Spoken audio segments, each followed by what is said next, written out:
Now, let me ask you one thing. Then I should not, shall I say, former chair, or? Certainly, you can say that. Or would you prefer that I not? Emeritus Professor of Social Welfare. Okay. Would School of Public Affairs, UCLA, something to that effect. Sounds good. That's the latest. So, Jay, testing 1, 2, 3. Testing 1, 2, 3. Coming through. Yeah. Do you want to see how you do? Okay. He's been listening, Okay. so Okay. indeed. Let's together. Showtime. Have you been on the yoga mat lately? Okay. Well, it's just a pleasure to be able to meet with you today, Dr. Benjamin, and to have the opportunity to reminisce with you about earlier phases and stages in the history of the Institute. And I'd like to first start by introducing you. Ted Benjamin, A.E. Benjamin, who is a professor emeritus in the Department of Social Welfare at UCLA's School of Public Affairs. And we Actually, very the Luskin School of Public Affairs, too.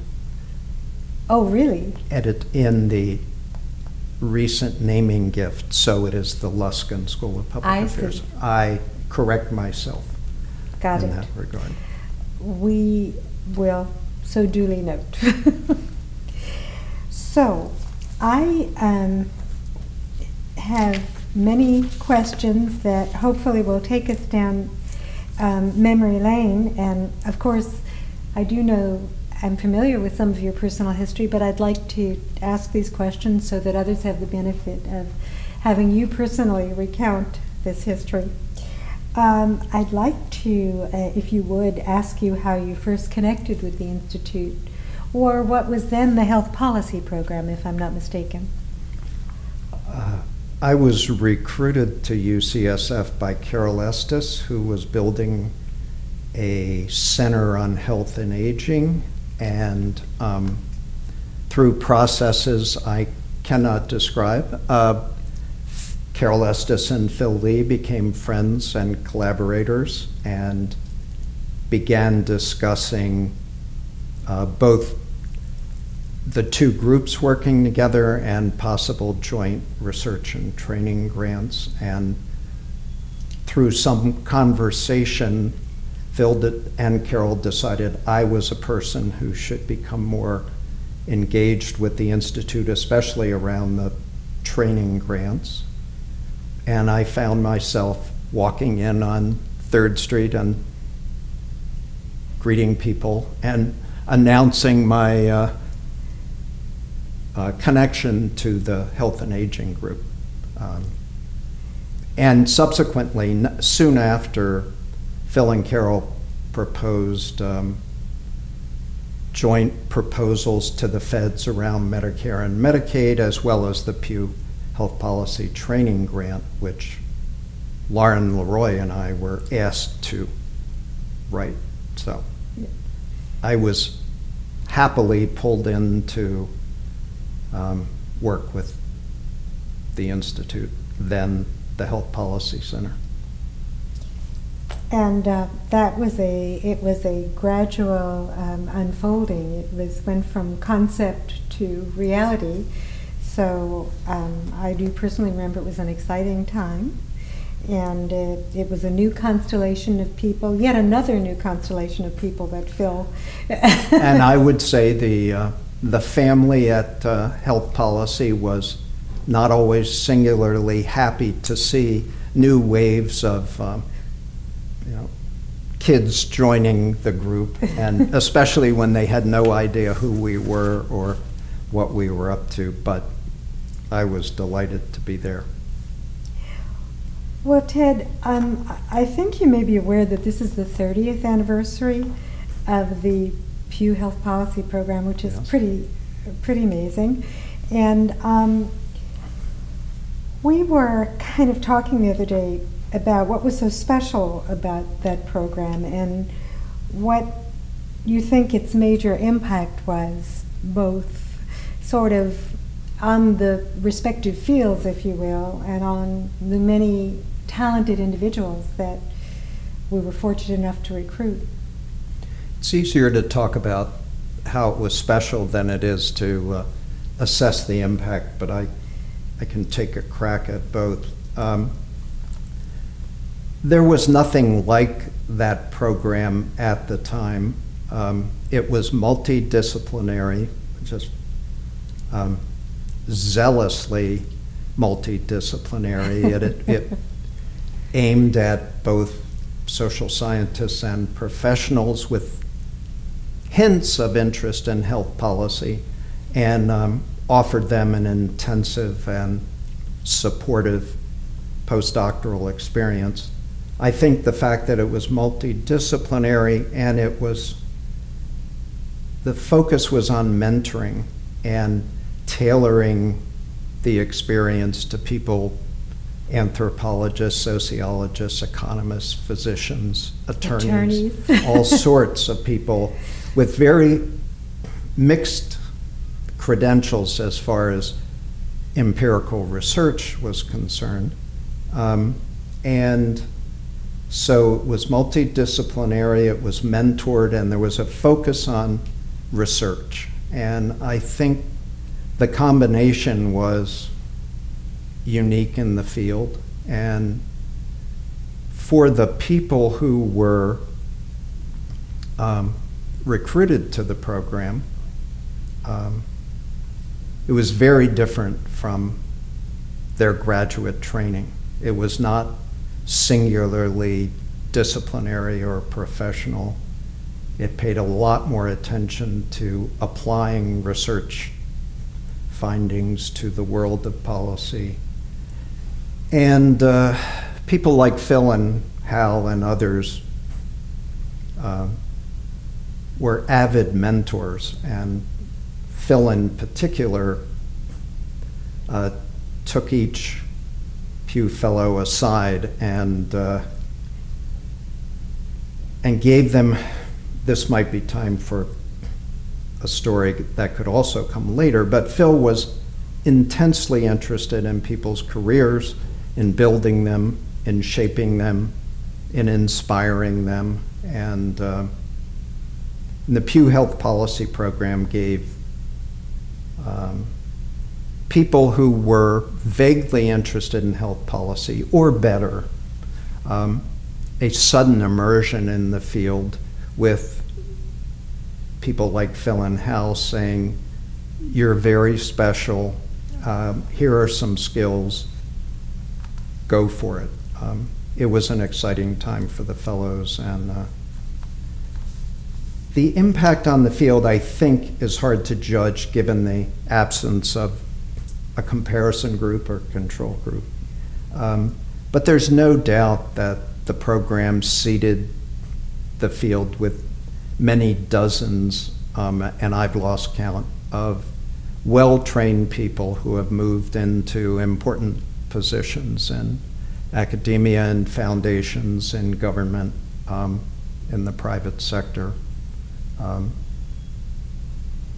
And they have a perspective across disciplines. They have a strong grounding in health policy. That I know. What these people would have done in the absence of this program is difficult to say, but the program did have an impact on these people. For me personally, having recently gone over the past several years to some of the Academy Health meetings and seeing how many institutions now have training programs, it's staggering, because, I mean, it was hard to conceive that we were in such new terrain during that time, and now there are so many degree granting programs, whether they have a policy emphasis or a health services research emphasis. And now, of course, the whole thrust seems to be moving also to online education, which I think many people have reservations about, because the community of scholarship and intellectual exploration and collegial support that brings reminds me of another feature of our program, which I think the weekly health policy seminars meant that typical postdocs can be solitary experiences where postdocs work with a mentor. And in this program, thanks to Phil, thanks to Hal, thanks to all of us, we met weekly. So people from varied disciplines and professions talked to each other on a regular basis, made presentations to each other, had conversations about what anthropologists do and what health economists do and how it can enrich what I do, so that the interactive part of the program, I think, made it much richer and separated it from what other options people had in terms of postdoctoral training. One of my roles in the Pew program, apart from moderating these seminars and being an advisor to the fellows, was, and I decided to call this dealing with PPSS, post-Phil stress syndrome. The Pew Fellows all met with Phil early in their program. He would make an appointment with them. He wanted to talk to them. They had had many appointments with other mentors in their academic careers. They were not prepared for a meeting with Phil. Phil would have memorized their CV. He would have read anything and everything he could get his hands on that they might have written.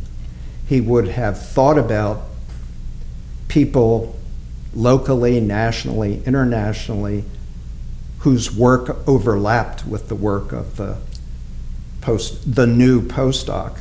And he would give them a list of names and numbers of people they were to call because those people were interested in and doing work that was relevant to the postdoc's work.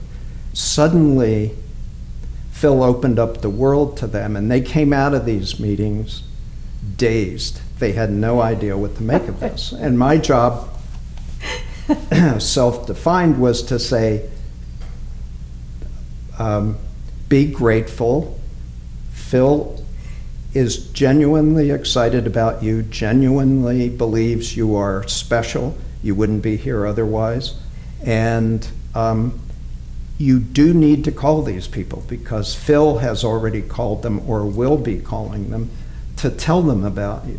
So the world is opening up here. Take advantage of it, believe in it, enjoy it. And it was fun to do, it was fun to be part of, and that experience carried over as people built these networks of contacts in Washington and New York and Sacramento and Geneva, at foundations. First year, first semester postdocs with this elite list of people who were waiting to talk to them about their work. It was fun and unique, I think. I think the magic was definitely addressed by some of the other former fellows that we interviewed, or several other former fellows that we interviewed. And I think that there's one interview in particular with Faith, and it was so, she is quintessentially Faith, and she said, so Phil gave me this list of names, and Phil thought that I should call these these people, and she said, and they spoke to me.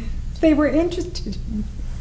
So the magic, I think the magic is remembered, Ted, particularly at that critical, pivotal, early stage. And I wonder what your thoughts are. A little bit of that magic also seemed to bind and continue the relationships that were formed over decades. I wonder if you would speak to that, if you have a sense of that in terms of... I'm not sure I have a broad sense of that in relation to the population of fellows. I certainly have maintained a number of relationships, both with former fellows and with Phil, with Lauren, with others at the Institute. And those relationships are cultivated by attending many of the same meetings, but also just keeping track of people. And some former fellows are just active friends now, I think it's not unlike my Peace Corps experience in that you have this very intensive and life-altering professionally experience, very intense, very interactive, and you also learn that maintaining relationships and building a network is part of your formula for succeeding. So I do believe if there were a Pew reunion in 2012 or 13, that it would be very well attended by the UCSF contingent. Well, just so you know, as an aside, Jane Zones has been helping to develop a survey, working with Claire, Good. of all the Pew postdocs. And we were particularly touched when Elizabeth Jameson was interviewed. She talked about how Peter Arno came to spend a week with her in California. And she has maintained that connection, and it's been a source of both support and I think satisfaction, to her. Good. And of course, many of the other fellows have mentioned that. Good. So, Ted, you collaborated with IHPS faculty and staff on research projects and probably some policy work as well. And I'm wondering how you believe your collaborations through the Institute sort of impacted or supported your own research and activities after you migrated from the Institute. Well, I had opportunities to write a grant proposal with Peter Bedetti, and for a federal grant, and Phil persuaded me to think about long-term care issues in relation to the AIDS epidemic, and I spent 3 or 4 years while in San Francisco doing research related to community care and people with HIV. And I've worked with Paul Newacek both then and subsequently on comparing public spending for children and older people. So there were a number of active collaborations at the time that came out of my getting to know people at the Institute. And I do think subsequently my work is simply better work, both the proposals and the empirical work and the writing. All of that is, for whatever I've done, is better because of working with and reading the work of and being in the seminars with faculty and postdocs at UCSF. There's no question that. And by the way, I have taught a health policy course here for 15 years, and that's a direct offshoot of my work with the Institute, of Phil prodding me to write papers and book chapters about politics and health policy with him. So I am the health policy course person in our department and to some extent in our school, and that's a direct result of being exposed to the range of perspectives and research that goes on at the Institute. So my career is happily shaped by that experience. Well, the next question then, of course, is I think something we've addressed about whether your experience with the Institute influenced your subsequent work and career, but I wonder if there were things that were germane to your role when the Pew program was launched, and then subsequently that stood you in good stead when you ultimately wound up in an academic department and had it'd be interesting to hear a little bit about that, if you would. I guess I still smile at this. There is a a style of holding meetings that, and various people shaped it, but no one more than Phil, where either in meeting with individual students or leading a meeting, you actively take notes and you actively prepare for the meeting and engage in it. And I'm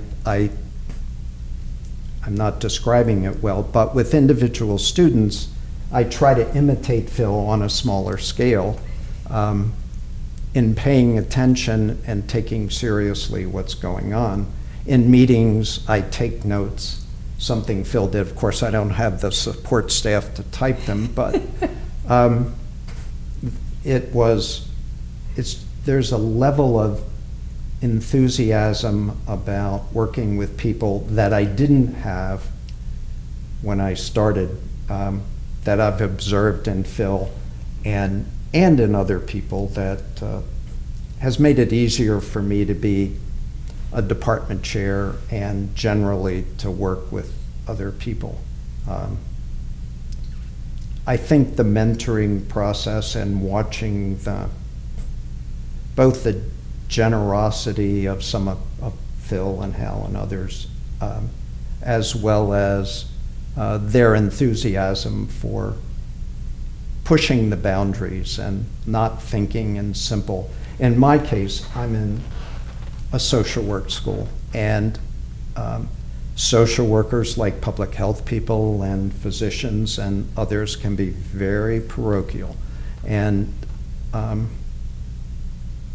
it bores me and troubles me when I see evidence of that, and I try to prod people to think beyond the simple formulas and to think across boundaries and talk to people who aren't predictably in their professional audience. And I think all of that is, the seeds may have been there, but the experience with, particularly with watching the way the Pew Health Policy Program developed and the impact it had on Faith and others,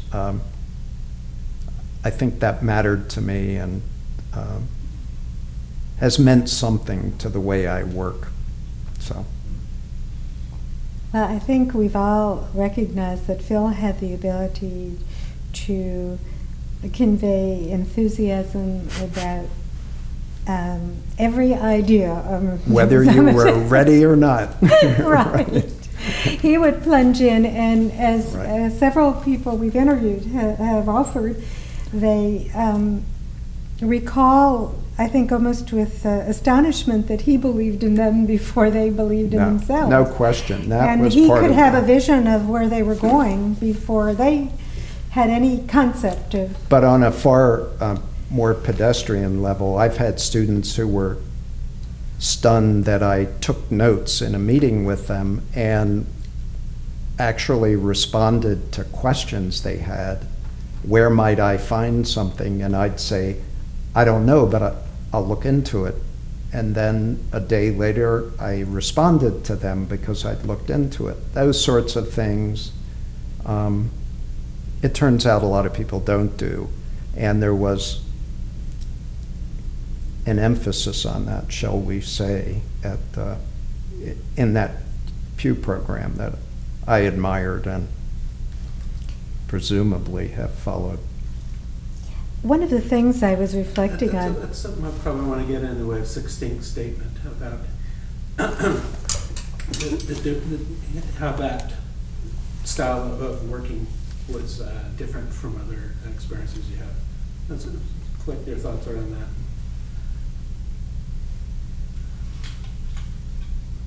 that. Yeah, it's definitely something I hadn't thought about until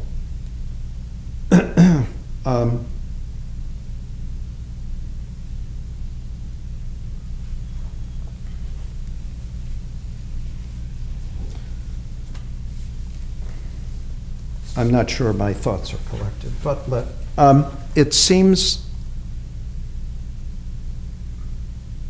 one of the things I took away from my experience at the Institute and the Pew Health Policy Program was the importance of mentoring, of taking students seriously, in meetings with students, taking, as Phil did, taking notes and responding to questions and following up with requests. Many students are not accustomed to being taken that seriously, and one thing that was the hallmark of the Pew program was we took the fellows very seriously. The other thing is, in meetings where I was department chair, for example, I took notes on what people said. I responded to people afterwards when I thought that that was appropriate. In general, Phil paid careful attention, was enthusiastic about people's ideas and people's concerns, and that doesn't do a lot better than what I said before, but yeah, that's good. It's what is. That's good. So Ted, I was just thinking about something that I was just thinking about the way in which the world has changed and how these days so many applications for graduate programs and training programs are online applications. And I was recalling the enormous amount of work and energy that went into broadly advertising the program, and the cycle of recruitment was planned for, and there was a communal effort, I would say, that was a huge, full court press. Yeah.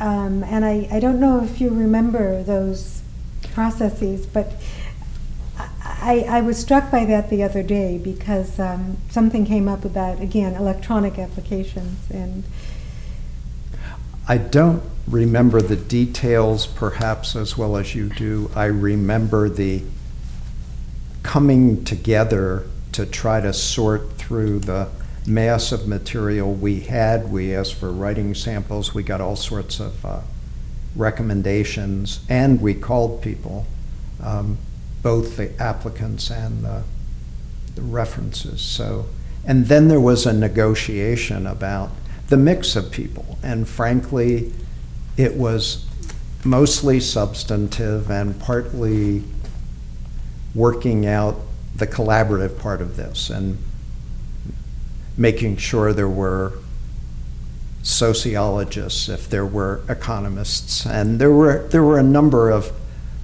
some would call political angles to the process of discussion, but ultimately the focus was on getting the best people, the most promising people, the people who might make a difference.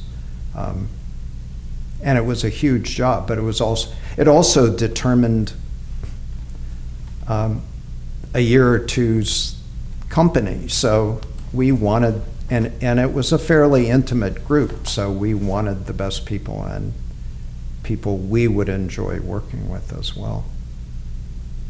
But the screening process for forming each cohort was quite important. It was serious work, no question.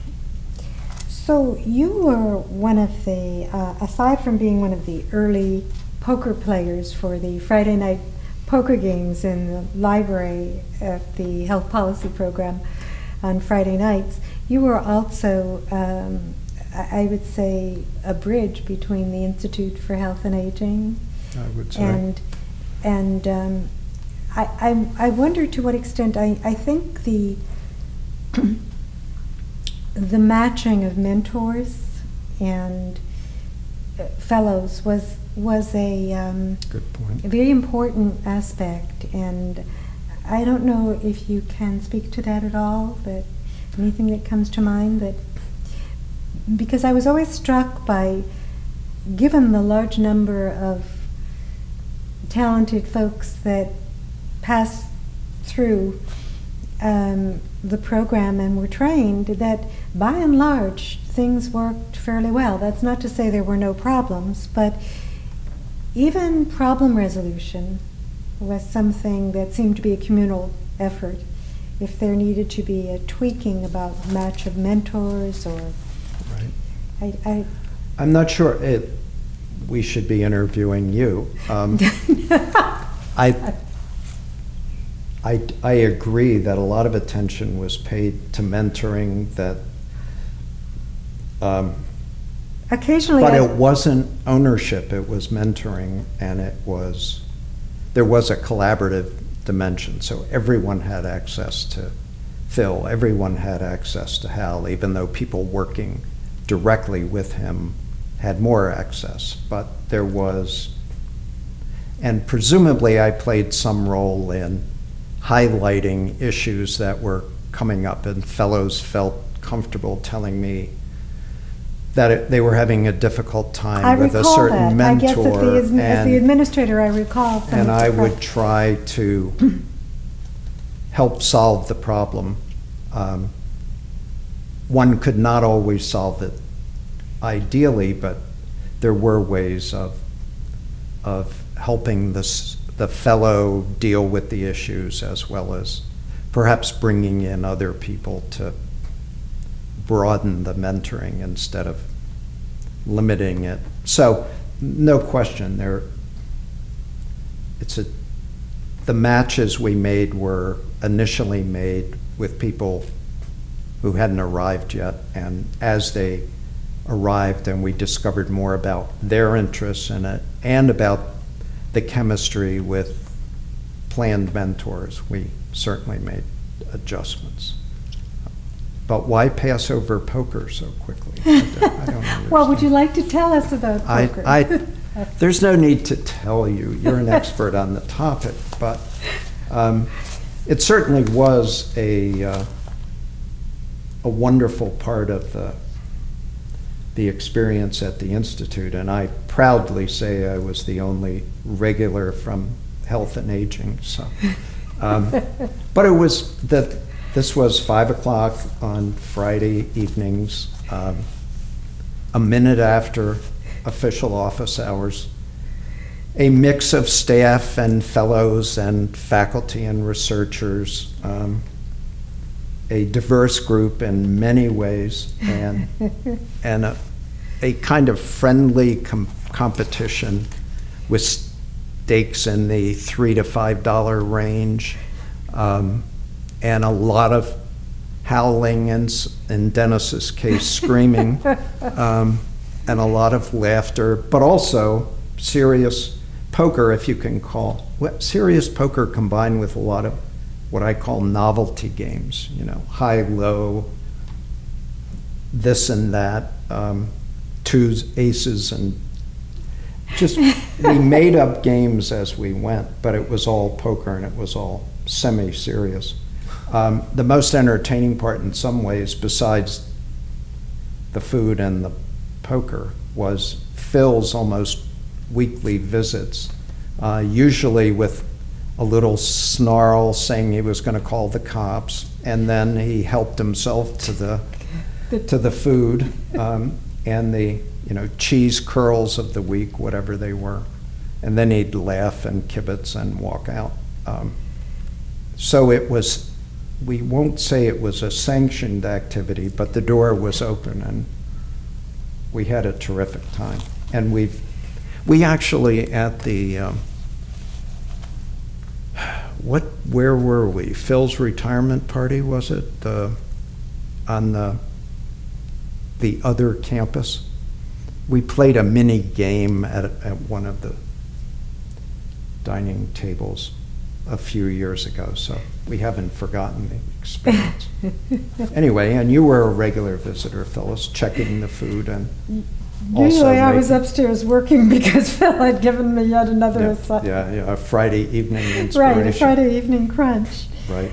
Are there any other special stories or thoughts that you might want to share? I won't ask you about whether you continue your relationships, because I think you have spoken to that in many ways, but if there's anything more you'd want to say about that, or? Well, I'm not sure I have anything. Faith, Mark Legnini, there are other fellows that I'm in touch with. I'm a regular communicator with Lauren Leroy, and that started at the Institute. She's visiting soon as she hands the baton to Faith. As I thought about stories, the Phil mentoring story and poker is about as far as I can go. Many conversations with postdocs about their anxieties and hopes and amusements. And their dreams and their passions. Exactly. Otherwise. I like the bit about the post-Phil traumatic stress. That's great. That was really good. Can you tell one specific without naming names of how that ended up, or one particular situation that comes to mind?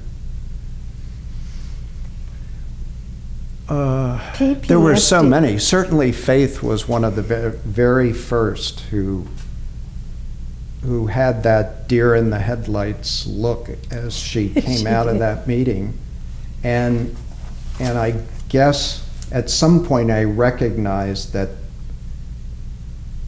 those initial meetings were just overwhelming for people who had been, people who apply for postdocs aren't sure where they're going, but they think they would like to build in a certain area or go, and they're buying some time, I think, and hoping to get more expertise. So it's not as if most of our fellows were singularly focused and convinced that they were going to change the world.